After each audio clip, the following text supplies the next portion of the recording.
Now, welcome to our November online open house. Thank you for joining us today. This meeting is being recorded for future use on our website and our social media channels. Thank you all for joining us today. I'm going to introduce Pam Jones. She is the Division Chief in the Operations Division here in the Office of Procurement. Thank you. Good morning, everybody. I'm a little under the weather, so excuse the voice. But I wanted to thank everyone for taking the time to join us today at this presentation. I'm going to be focusing today primarily on writing effective proposals. I think that's the one area where we can provide some insight, kind of peel the layer back and have you see what we see when we receive proposals. So there's a lot of information out there in terms of the actual content writing, but my focus today on writing an effective proposal is really how to put it together, the things that we look for, the common pitfalls that we've seen businesses run into to help each of you kind of avoid those and make sure that your proposal is seen in the best light. So with that, we're going to go ahead and get started. And then at the end, we'll be happy to answer any questions you may have or give you some additional information as time permits. So the first thing I want to focus on in writing effective proposals is really the appearance.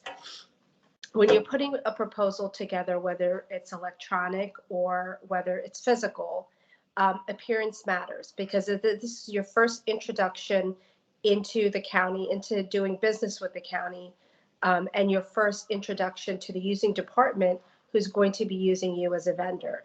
Now, is your appearance going to get graded? No, there's not going to be an evaluation criteria that says the word appearance. There may be a certain proposal format that's dictated, but not appearance. However, this is definitely something that a department sees if they're looking for you to do critical work, and the proposal that you're submitting to them is something that looks like it was prepared last minute.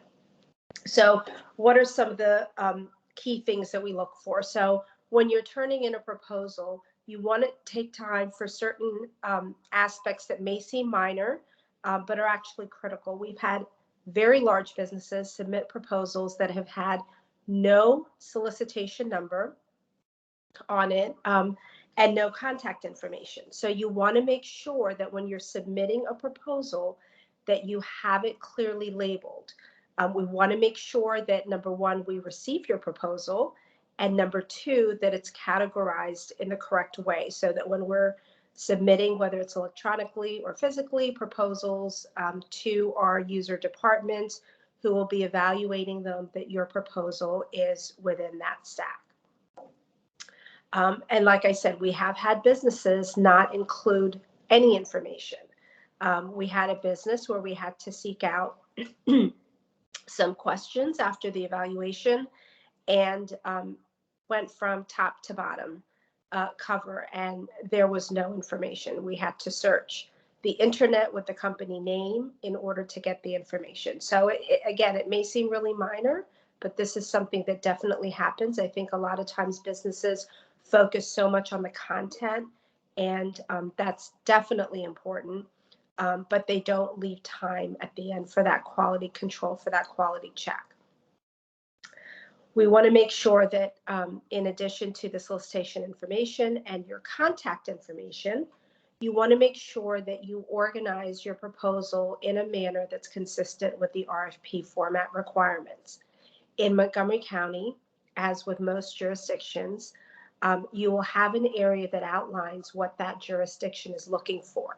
So when you're putting your proposal together, as much as you may want to add glossies and add information that promotes your company, I would recommend, if allowed, to put that at the end. If you have that urge and you still want it and you've spent time, great, stick it at the end as an extra, but don't allow the contents of your proposal to be masked by those glossies, because what the qualification and selection committee are going to look for in your proposal, they're going to look for what they've asked in terms of the criteria and the submission requirements.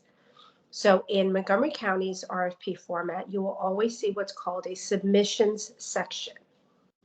And submissions section will tell you all of the things that we are asking you to include in your proposal. 9 out of 10 times, it's going to have some sort of an order. Some are more rigid in the order than others, but generally there will be some type of a format. If you stick to that format, it allows the qualification and selection committee to find the information that they are looking for to evaluate your proposal a lot easier. We have had businesses submit proposals where information within an area was in multiple locations. And that requires the QSC to spend more time, to have to look, even in appendices to see if they can find any information. And you may have included information that's hidden somewhere else and it may not be seen. And so it's really important, if you keep with that format, it allows the qualification selection committee direct access to all the information that your company has submitted and wants considered within a certain area. And the last piece I would say is to package it neatly, whether it's electronic or physical. We have had electronic proposals be submitted without core mandatory requirements, which then does not allow us or your proposal to actually go through the final submission process electronically. We have had vendors submit proposals physically to our office that have literally been stapled with our stapler a few minutes before the due date and time. And I know as businesses, especially small businesses, you spend a lot of hours, a lot of time. Some of it you may be doing yourself. You may be working on the weekends, paying overtime. And so you don't want to leave some of these key components until the last minute. We have had businesses who have submitted things right down to the wire. And because of that, they've collated incorrectly and missed an entire cost proposal section. We actually had an incumbent do that years ago, and the cost component was 40%. And they missed those 40%, and they were not awarded one of the subsequent contracts. So all of this information that I tell you are things we see and things that are definitely ones that you want to pay attention to in addition to the core contents of your proposal. So proposal accuracy is another area that I want to highlight. And the first and foremost is the proposal due date and time. It does not make us happy to have to reject a business's proposal. One of our key principles and tenets of public procurement is competition. So the more proposals we see, the better it is for the county. And we want to give opportunities to businesses. We have over 30% every fiscal year for the last several fiscal years, new businesses that have not done business with the county before. Each fiscal year, it's an additional more than 30% new vendors. So we want to get new business into the county. We want to give you opportunities. And I want to make sure that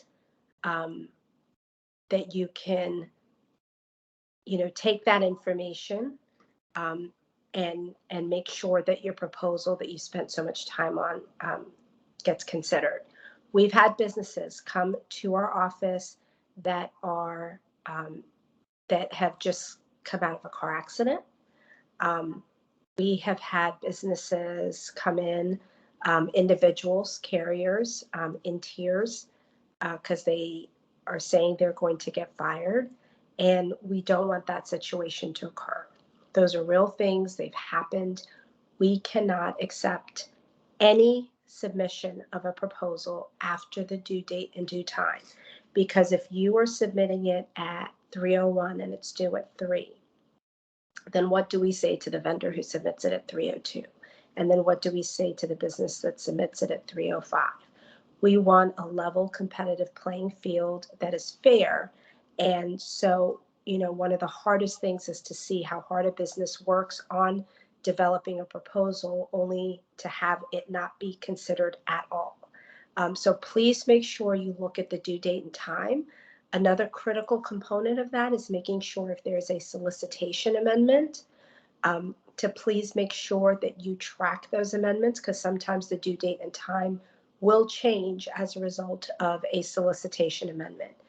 If you've given us your contact information, then we will do a courtesy e-blast to vendors on record for that particular solicitation, but we will always also post it on our website, which you can access at any time. Proposal locations verified. So again, if you're submitting something physically, you want to make sure that you know parking, you know where it's located, you know how to access it. Are there extra security points now? You want to make sure you have all those cleared out before you're actually coming to the office to submit a proposal.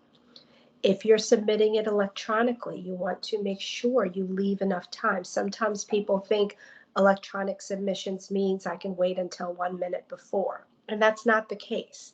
While it's more convenient, the same principles in terms of timely submissions hold.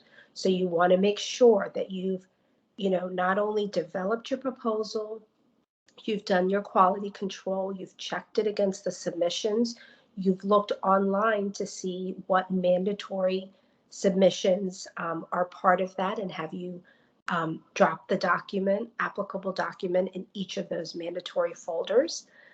If you then save it, that is not a submission. You want to make sure after you save that you leave enough time to submit, because if you get an error message, then you have time to go back and see what that error is, fix it, resave it, and then submit it.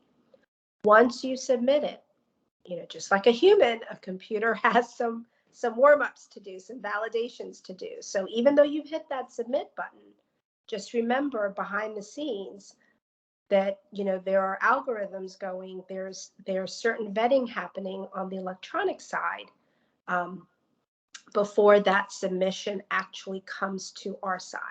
So leave yourself enough time, even for electronic submissions, to ensure that your proposal is received and considered.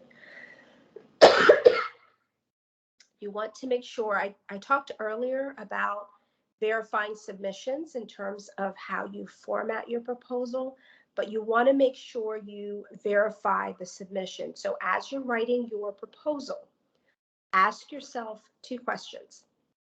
Have I looked at every submission requirement, and have I included it in here in the manner that it was requested? Number 2, have I looked at the evaluation criteria? These are the things that are most important to the county or to another jurisdiction if you are bidding elsewhere. But the evaluation criteria will tell you what in this solicitation is most important to the county and how the county intends to weigh that. We give that information, it's not hidden. So when you're writing your proposal, you have to take kind of the personal side out of it a little bit.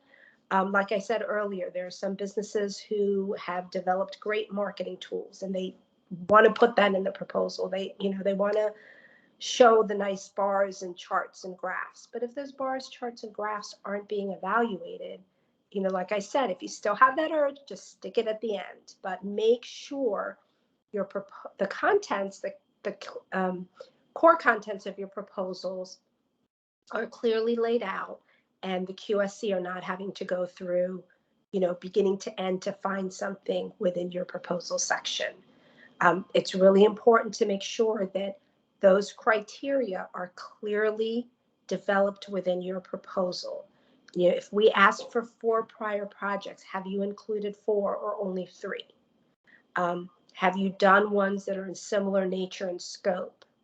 What is the criteria asking you to do?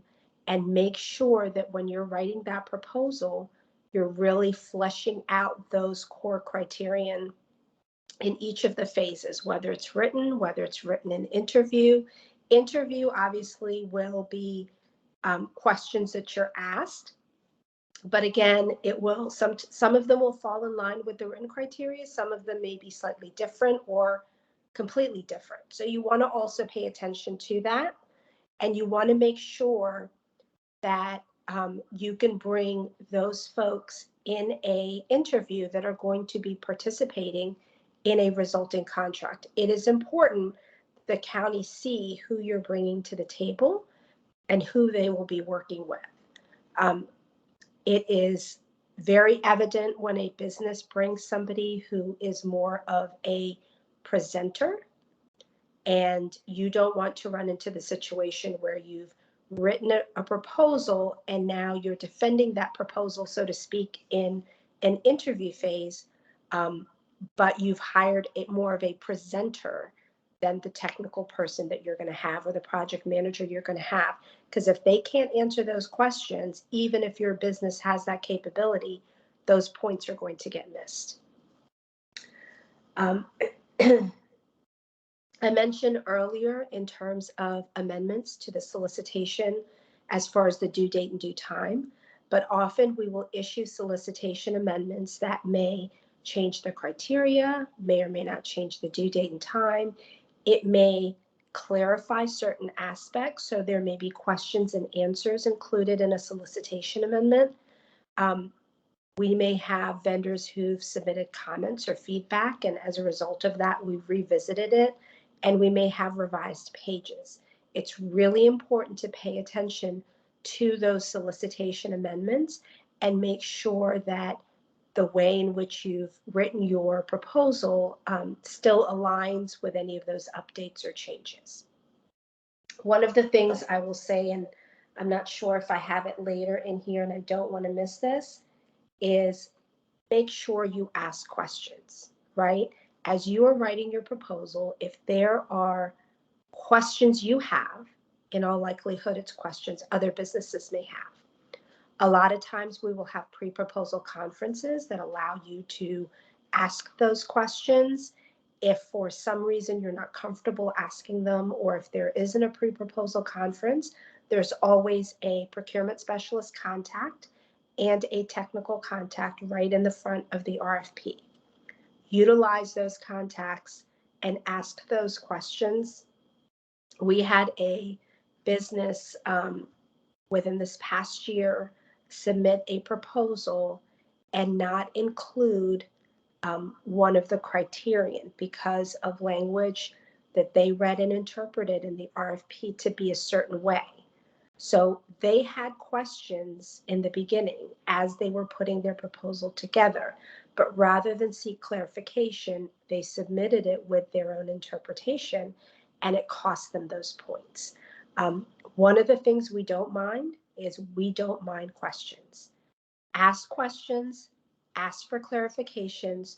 We will do our best if it's not something strictly within the terms and conditions or contractual, we will team up with our user department technical contacts, make sure that they take a look at that, and then we will present any clarifications in the form of Q&A and a solicitation amendment, or actual changes in the form of revised pages in a solicitation amendment.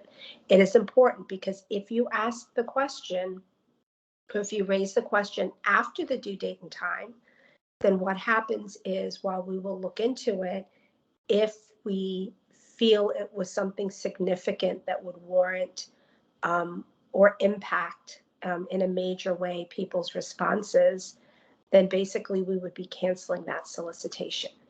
But if you ask it prior to the due date and due time, it allows us and each of you time to consider that and have those clarifications or changes issued so you can incorporate it into your response. And you want to make sure, like I said, quality control, you've spent all this time leading up to a proposal submission in writing it, checking the submissions, checking the criterion, possibly working weekends or evenings. You want to make sure you're doing that quality control. It is not a minor step that is an afterthought. It should be a key step, just like putting the actual sections of that proposal together. You want to make sure you have not missed something. You want to double check whether your proposal has indeed addressed all of the criteria. You may have different teams working on different pieces of the proposal. So it's really important that once you have all of those pieces together, that it reads cohesively so that the qualification and selection committee can find those different pieces where they need to. So contents. Now, in writing your proposal, how do you want that written product to be? You want it to be concise, right? You don't want to miss information, obviously, in your proposal, but you don't want it to be so webbed that the QSC have a difficult time finding the actual information they need in order to evaluate your proposal. You don't want too much extra fluff. You don't want extra padding there. You want it to be direct and concise. So when the QSC reads it, they can start checking off. Yes, I see this. Yes, they've addressed this. Oh, I see they have this much experience. Okay, they've given me these projects.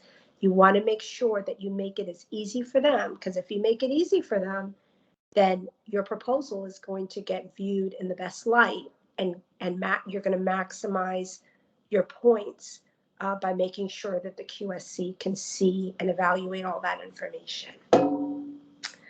Again, in terms of what the proposal has to include that we've asked for, so in addition to just general submissions and the criteria, we might ask for things like samples.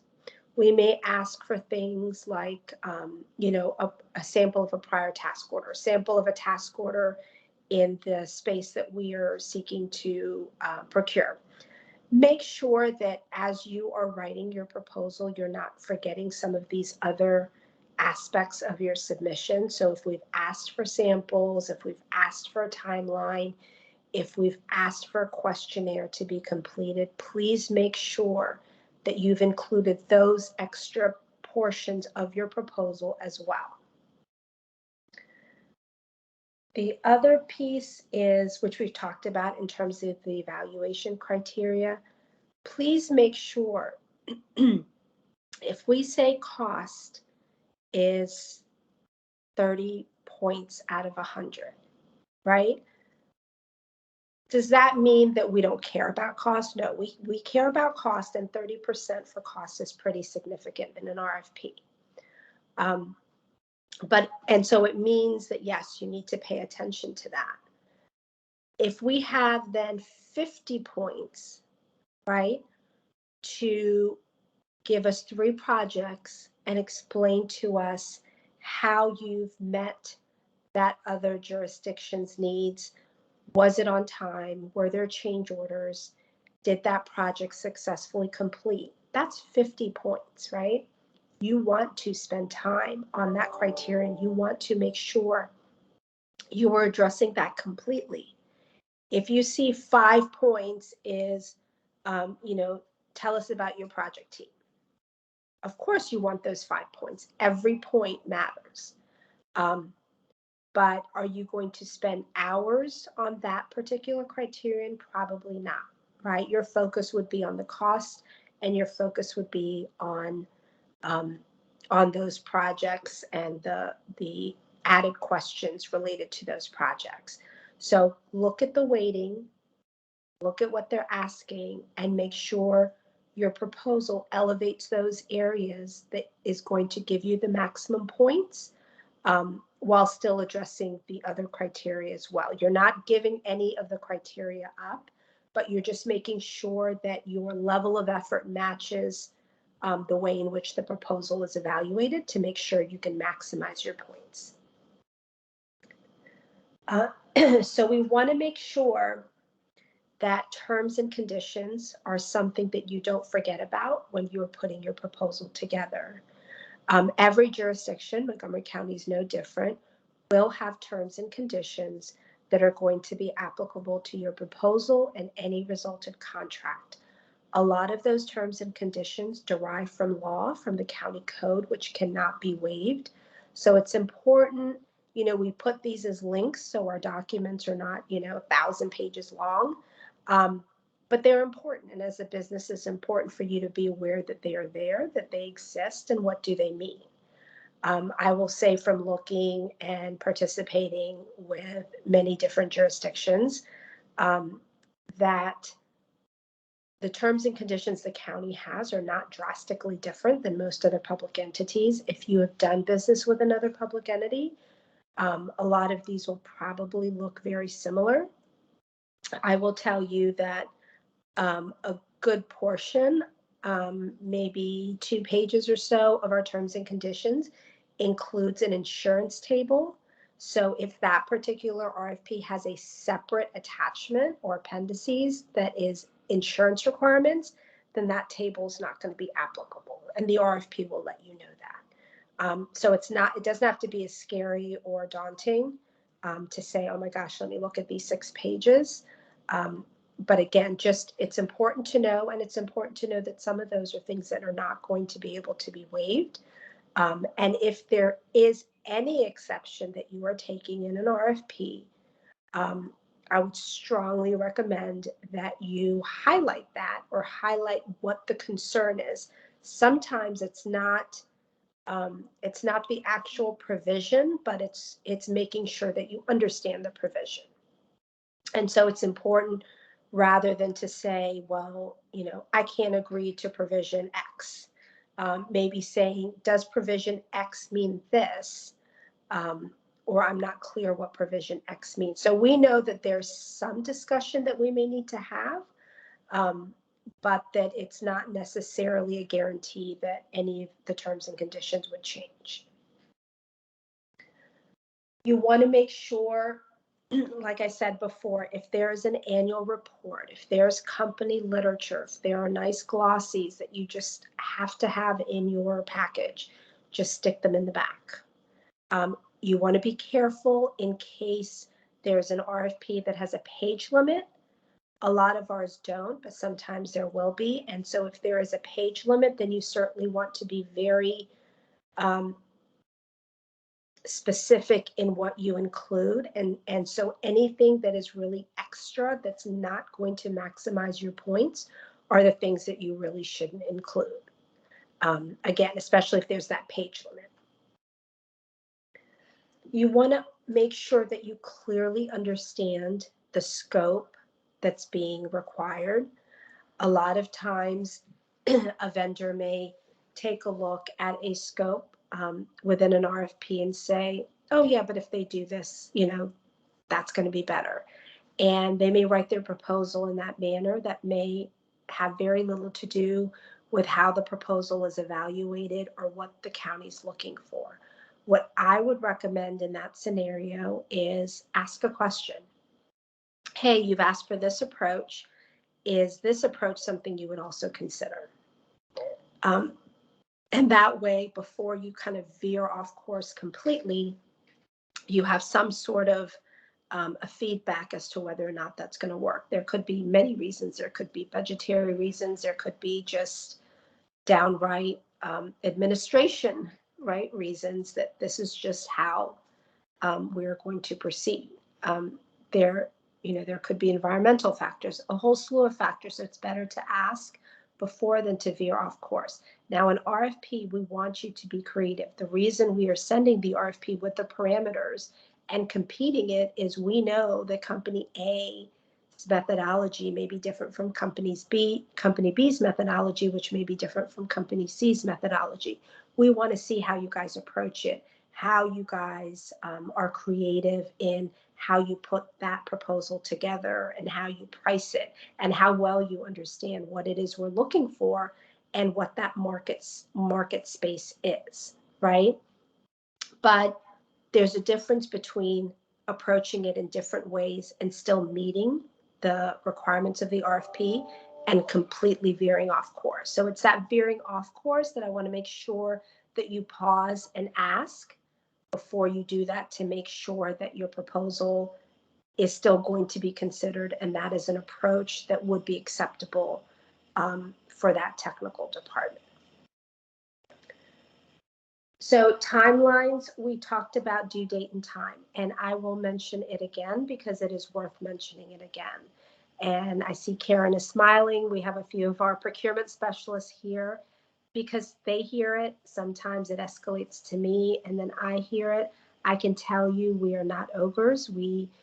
That is one of the least parts of the job that I do not, least enjoyment I get out of the job is to tell a vendor that has spent so much time on a proposal that we cannot accept it. And we've had to do that physically as well as for electronic proposals. And so if real estate is all about location, location, location, public procurement is all about getting it within the due date and due time. Because if you don't meet that one aspect, then everything you've done, no one gets to see it, right? All that time, all that effort. Our proposals are generally available or advertised for a period of 30 days. If it's shorter, the solicitation will state that. But again, the majority of ours is available for at least 30 days. You don't have to wait until the end. If you've submitted something and there's an amendment that changes it, you can request for it to be withdrawn back or returned or discarded, and you can resubmit a new one. Just remember the due date and due time. But don't wait till the last minute, and just make sure you leave enough time for the actual submission to take place. RFP discrepancies and questions. We talked a little bit earlier. I mentioned, I'd much rather, and we would much rather you guys ask those questions in advance, but it can be anything, not just approach. If you see something in our scope that doesn't sound right, or you're concerned that it's very narrowly tailored, or you're looking at it and you're like, well, but that's, the market doesn't do that anymore. Like, how do we price that? It doesn't exist. Please tell us. There's no, shyness here. There's no ego in terms of ownership of how an RFP was written. If there's an error, if there's a clarification that's needed, if something doesn't make sense, we want to know about it, and would much rather know about it before the due date and due time. If we can clarify something, if we can correct something, not only does it make your life as a business easier, it makes our life easier. And we can ensure we can get the maximum competition possible. So whatever you've heard, or if you've experienced something in another jurisdiction, I can assure you that we look at every question that's submitted, and we try to provide a response. Now, one thing I will ask, again, while there's the appearance of proposals that we talked about in the very beginning, as a business, it is important that when you're going to ask a question, which, I've been harping that, yes, you definitely need to ask questions. Don't hold it in, ask for clarifications, any corrections, but you want to make sure you've read the RFP first. So the other thing I will say is, again, a reflection of you as a business, especially a new business. Do you get points taken away? No. But this is your introduction to the county. This is your introduction to a particular department, that may have many other projects coming down the road, or they may have a direct purchase, right? Something under 10,000. That might seem very small to you, but for a brand new business to get their foot in the door, it might be important. Hey, maybe you didn't make this cut, but maybe they have something else that comes up and they're like, hey, wait a second. I remember that business, they were so close, or they were great, or, they asked us excellent questions. Their proposal was right on point. You want to, any opportunity you get, present the proposal you received, even the questions you're asking, to be viewed as a representation of your business. So we have many businesses who ask questions, but these are questions that are already directly found in the RFP. And we respond, we say, please see page 18, or please see section C2. But it tells us that the business has come and asked questions without even taking a look at the RFP. So make sure you've done that, because it's not just about how you represent your business, but it's also, if you haven't thoroughly looked through the RFP, when you're writing your proposal, there are key areas you may miss. There are nuances that you may not have made clear in your written proposal as a result of not having gone through that RFP. Again, I mentioned pre-submission conferences. So another key aspect in writing that effective proposal that's going to get you the maximum points possible is to make sure you take advantage of any pre-proposal conference that's available on a given RFP. It allows you to ask questions if you're comfortable, or it allows you to hear questions others have asked. You will hear a quick summary or recap of the RFP, so it can, be a way for you to kind of vet and check, okay, are my thoughts aligned with how they're describing this? You will hear important information about our socioeconomic programs that are part of that solicitation, which is important to understand because some of them, like the Minority Female Disabled Subcontracting Plan and our local business preference program, actually have criterion points for each of those. So again, it's important to also understand how these other programs play a role in the points that you receive. And what, if anything, you need to do to make sure that you can maximize those points as well. So the last thing so the one other thing I wanted to mention in terms of pre-proposal conferences is attending those also allows you to see who else may be interested, right? So, excuse me, we have a vendor list of thousands of businesses, right? So if you were to say, can I see your vendor list? 70, 80,000 vendors, that wouldn't be very useful. For every solicitation, we have what's called a bid holders list. So any vendor who decided to give us their contact information and then downloaded the solicitation, their name and contact, I think it's an email address if I'm not mistaken, is available. It's a tab right there as part of every solicitation. That is going to narrow down that 70, 80,000 business vendor list to maybe 30 or 10 or 100 or 15, depending on which solicitation it is. So that's a much narrower list for you to look at that's free, that's accessible, that you may say, hey, I'm looking to team up with some folks, or hey, I love this RFP, but this is my niche. I'm not as versed in the other areas, and so therefore I want to see this list so I can group with others, whether you're the prime, whether you let someone else take the prime. But that is a very cool tool that not many take advantage of. Now, from that tool to a pre-proposal conference, now you're talking about maybe 2 or 3 or 4 businesses that are interested enough that they've actually attended that pre-submission conference. So now you've narrowed your list even further. And so take advantage of those. There's multiple benefits to not just looking at the RFP and looking at the tabs associated with that in terms of what you can access, but in terms of the pre-submission conference. It's not just hearing from us, it's seeing who else is there, whether you want to know who your competitors are, potential competitors, whether you want teaming opportunities. Maybe you're not interested in responding at all, but you're trying to network to just kind of get your foot in the door. So, lots of different possibilities and opportunities that I would definitely take advantage of. Excuse me. So the last part in writing an effective proposal, right, is whenever we've done something, if it hasn't gone the way we had hoped, what do we generally, think of, or what do we generally advise others to do, right? Reassess, right? Take a look at what you've done, what were the strengths, what were the weaknesses. Well, that's what our debriefing opportunity provides.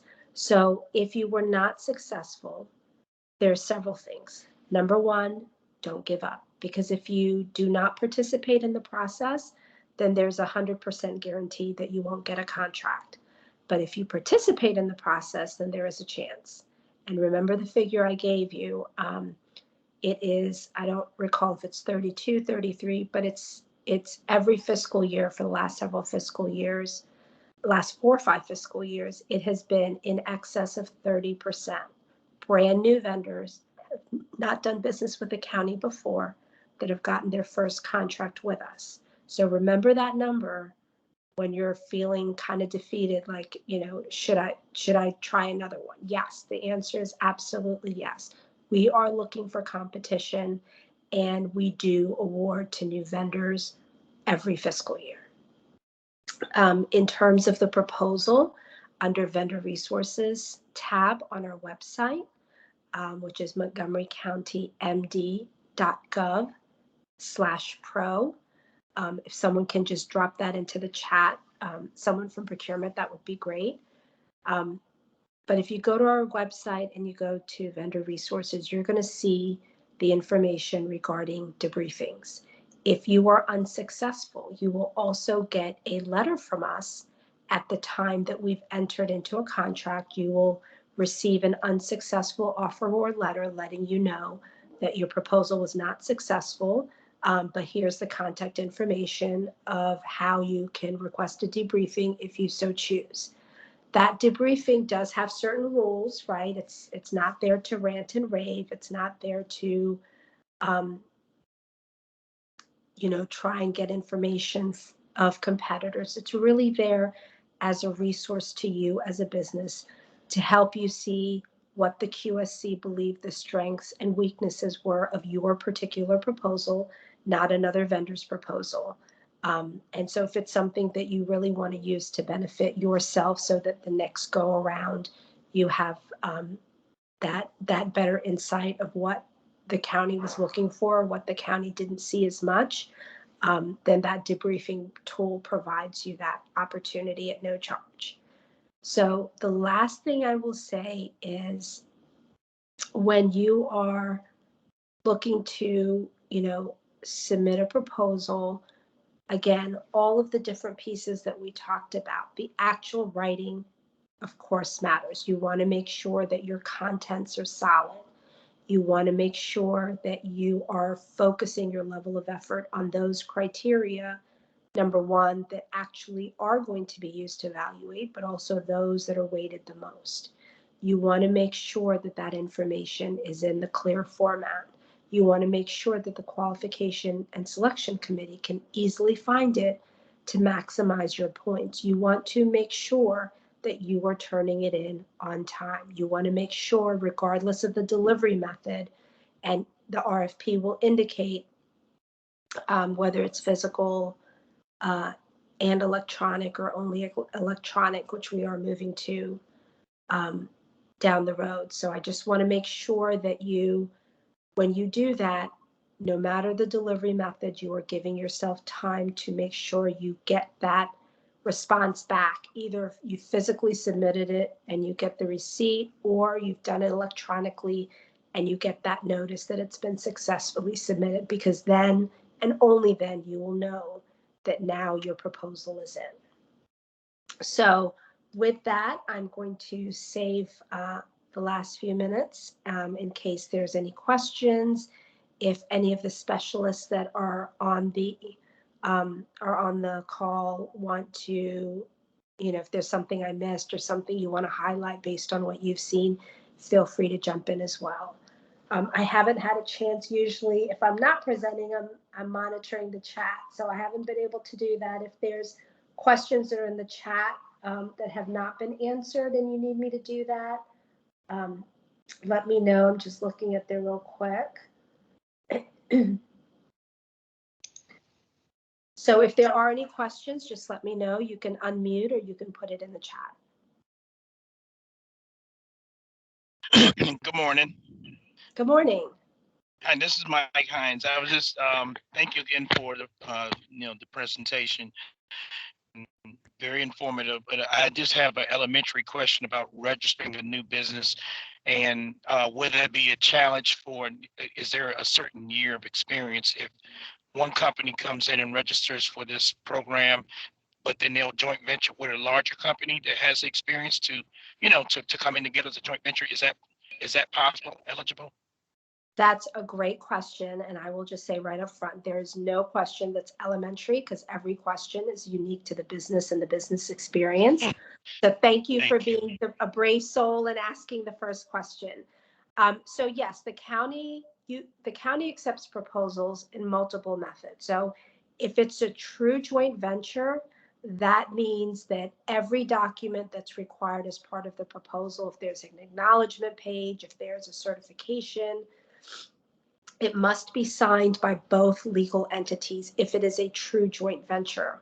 Ultimately, as part of the contract, we will have one company, so to speak, take the lead, just because in our contract database, we only have a slot to identify one vendor. But if it's a true joint venture, all documents must be co-signed by both legal entities. If you are a subconsultant as part of a larger team, you can subcontract and have another company be the prime, or reverse. You can be the prime and have others part of your team.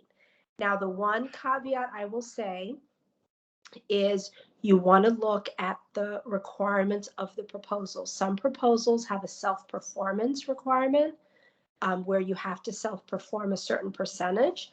Some of them may be under a specific program. So if it's under the local small business reserve program, the company must meet the eligibility requirements and must have a application submitted by the due date and time as a local small business that meets the county's requirements. And the reason that's the case is you want to make sure that however you've done that arrangement, that it's still going to be consistent and eligible under the local small business reserve program. So if you're not a local small business and you're taking the lead, or even if there is a local small business, but it's clear that they're not really doing the work, then there could be some questions. So those are the only two caveats I have. But in terms of registering as a vendor, if someone can just put the registration link in the chat. Oh, okay. Thank you, Bethany. So Bethany has put the registration. The registration will just walk you through questions. So you can register at any time to be a business, whether you need certain experience or not. That's going to be determined by the specifics of the solicitation you respond to. And or if it's under a certain program, like the local small business reserve program, that has certain eligibility requirements that you would also have to meet above and beyond just the normal RFP requirement. Does that answer your question? Yeah. I got more than I bargained for, and I really appreciate that.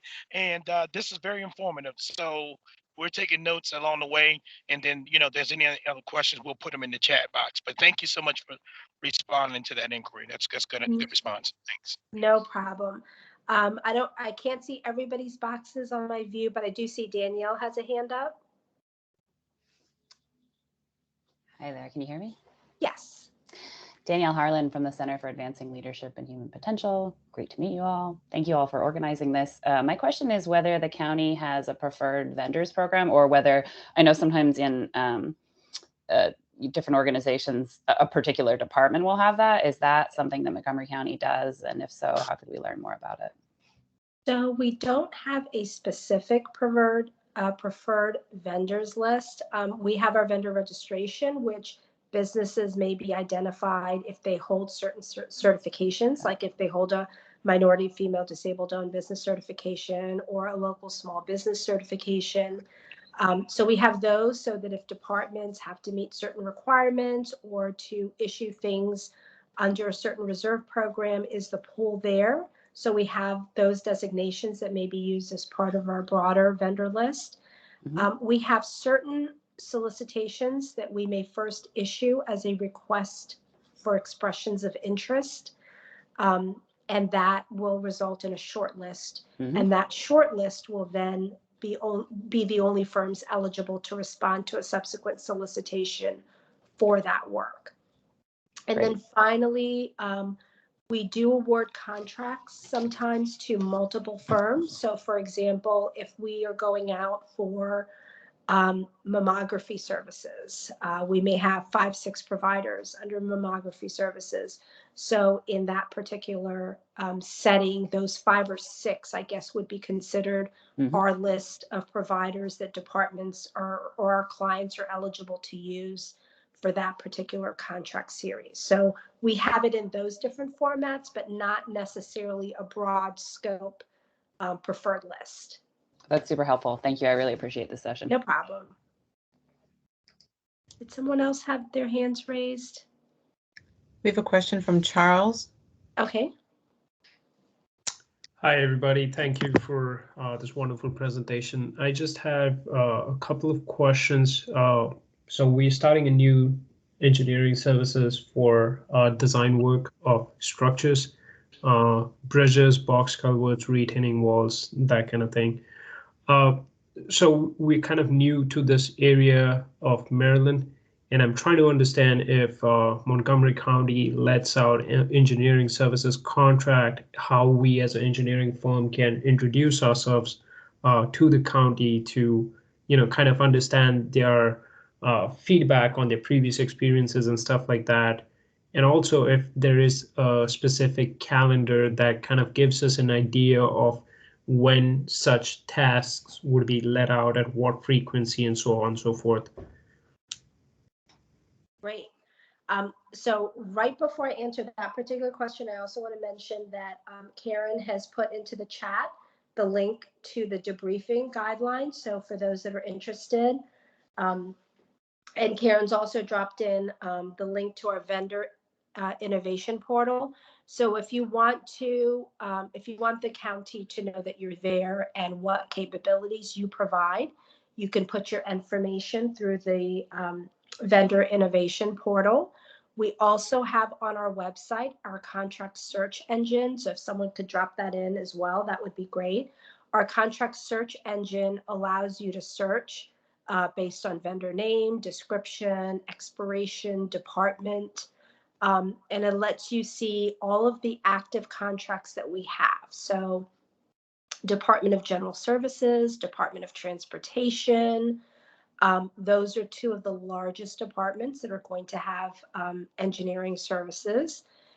So if you search for that, even if you put engineer or engineering in the description, anything that is, remotely related to that or partial, have those partial letters will pull up. So you'll see all active contracts the county has. You'll see who the specialist is. You will see who the contract administrator is, who the vendor is, what the brief description is, when it expires, how many years renewals may be remaining or extensions. So that's the resource that I would put in terms of the contracts open data. In terms of, can you see what is upcoming? We have a link if someone can pop in for our projections page. So we have a list where we will update it periodically, but it kind of gives a window as to what is coming up and a general time frame if available. And so it will let you know, what the department is, if it's going to be reserved under local small business reserve or not. And, is it coming out maybe in the fall, in the spring, in the summer? Again, these are projections, so they're not set in stone. They can change just depending on, budget, priorities, workload. So there's a number of factors that can impact it, but this will definitely give you a start in addition to looking at that contracts open data portal. Does that answer your question? Perfect. Yes, it does. And thank you. This was really helpful. No problem. We do have, just so you know, the county does procure for engineering services. We have multiple different engineering type contracts. They're usually multi-award task order based. So definitely take a look at what is up and coming. Thank you. No problem. And I know that there was a question on local small business certification that Grace has answered in the chat. Are there any other questions?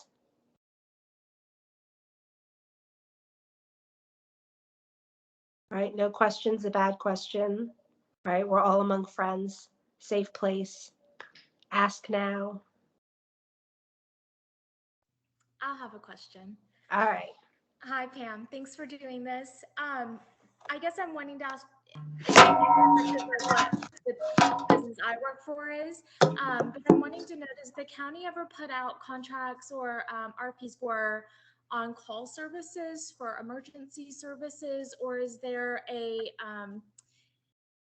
part of the county's budget that is set aside for emergency services, since it's not always an expected thing to plan for, but certainly a necessary thing to have? So when you say emergency, are you talking about public safety? Are you talking about emergency management, homeland security? Are you talking about like the medical space? For mitigation and restoration. So if a government building had a water flood or fire. So we do have, we do contract for that.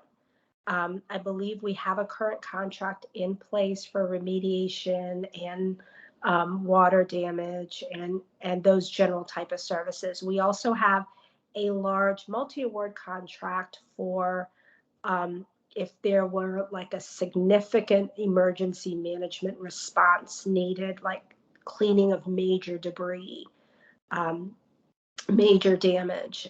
So we do have two separate series. One is more of the emergency management, kind of like devastation type cleaning, and the other is like your day-to-day things that occur within building space.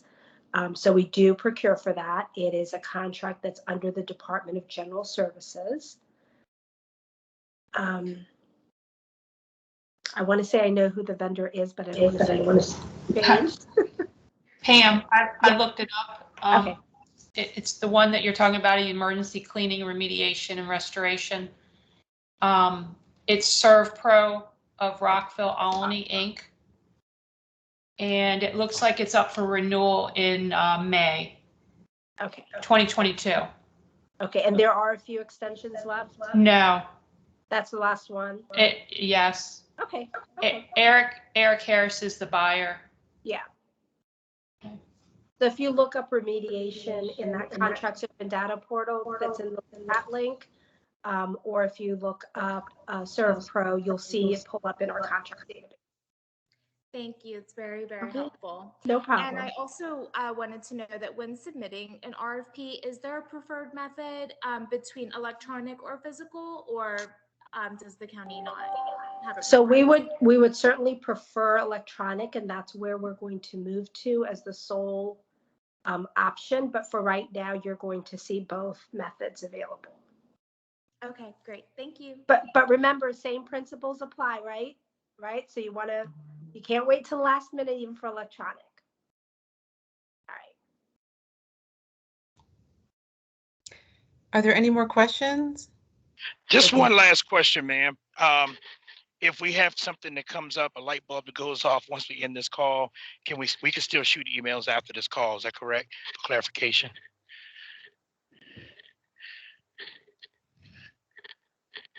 Hello? Oh, is that, sorry, I wasn't sure if you were asking me. Yeah.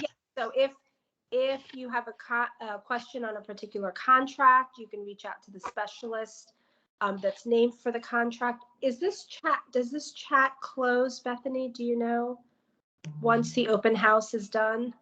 I believe the chat closes for outside guests. Okay. So just reach out to the specialist that is assigned if you have a general question on the contract. Yes.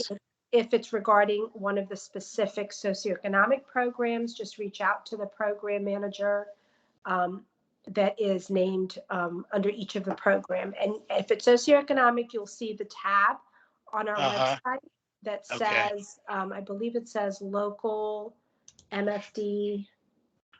At the local MFD wage, it's the third tab at the top on our website. Okay. And that'll give you the programs and the contacts. And if it's contract information and you go to our contracts data portal, that'll give you the names of the specialists or the contract administrators as well. Gotcha. Great. Thank you. No problem. All right, well, it's 11:02. I want to give you all the rest of your morning back. Thank you all for attending. Thank you, Pam Jones, for providing this excellent presentation on writing proposals. I want to promote our virtual procurement fair. It's on Wednesday, December 15th, 2021. The event is free. I will put the information here in the chat box. That's the event information, and you can register with that link. Thank you all for attending today. Please let us know if you have any more questions. I can put our contact information also in the chat box. This is the contact information that is on our website, and you can find all of the people that you need to reach there through that link. Are there any more last questions?